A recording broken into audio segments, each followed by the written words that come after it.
I want it said, first of all, that the person I'm talking about here did not send any of this to me directly.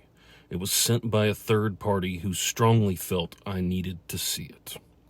Later, the person I'm talking about did say something which confirmed it, so that said. Just a few days ago, a woman who has recently left Remnant Fellowship was talking with her grown adult daughter, who's currently in Remnant, if she could possibly attend last night's Festival of Lights. Basically, it's a huge Christmas concert where the primary performers are people's children and grandchildren. It's like 20 subpar Christmas songs in a row, which has become what this festival is since Elizabeth has reduced these festivals down. So nothing needing hiding, right? So this adult remnant woman, the daughter, goes and asks her leader of the small group she was in if her mother could come for this one Christmas-themed event.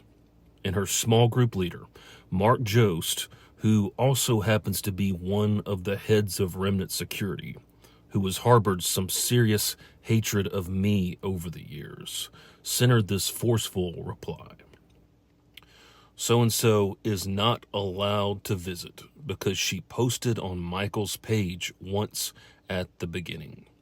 She also liked things on people's pages that openly oppose the church.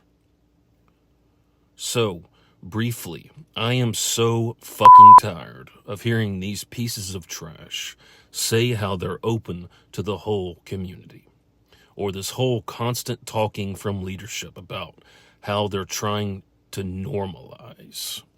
Recall all the times they've been saying we're normal these last several months, like to me through a security guy confronting me, or Elizabeth saying it to the young marrieds, or Collins.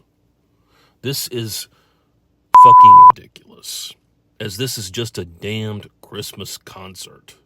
What the hell is going on that people can't watch their kids performing Christmas songs or see how these people celebrate?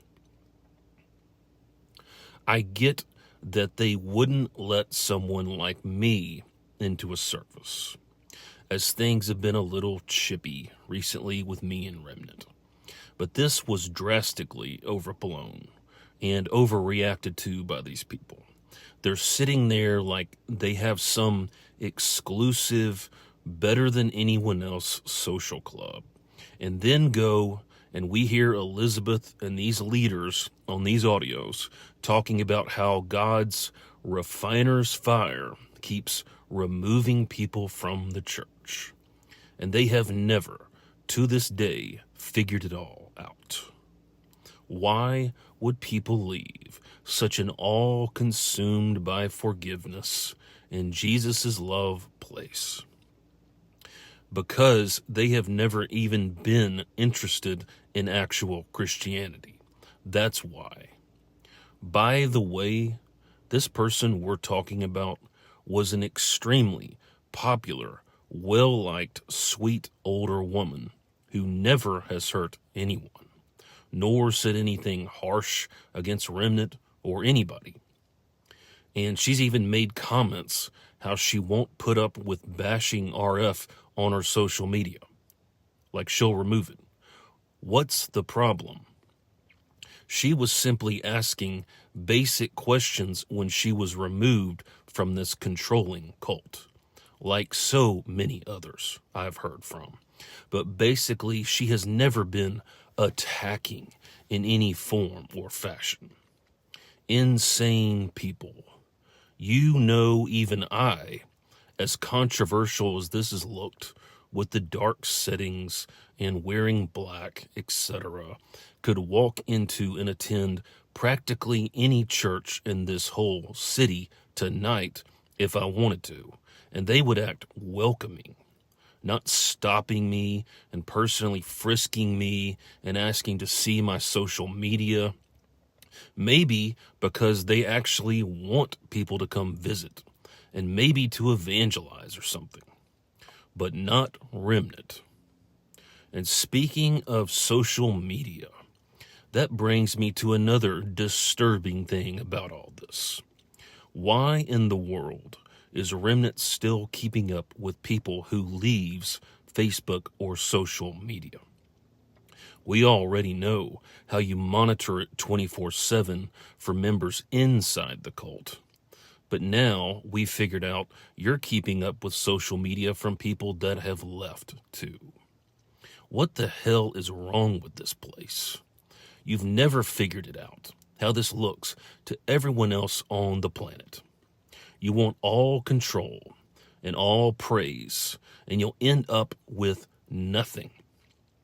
I was just talking to someone last night, and they were telling me how they recently visited a huge church in Nashville, and a man from India was on stage with his American wife, and he was sharing how he had been so moved by everyone in the congregation's gentle love and kindness.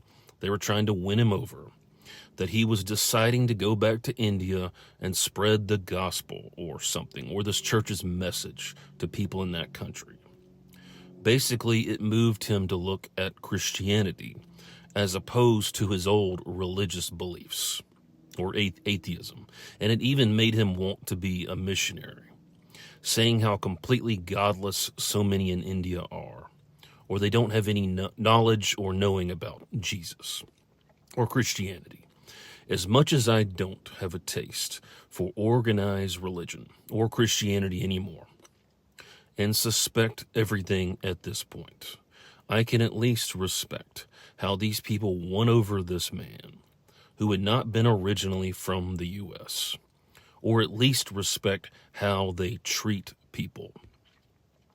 Where is this person called Elizabeth? And why aren't you all being more welcoming?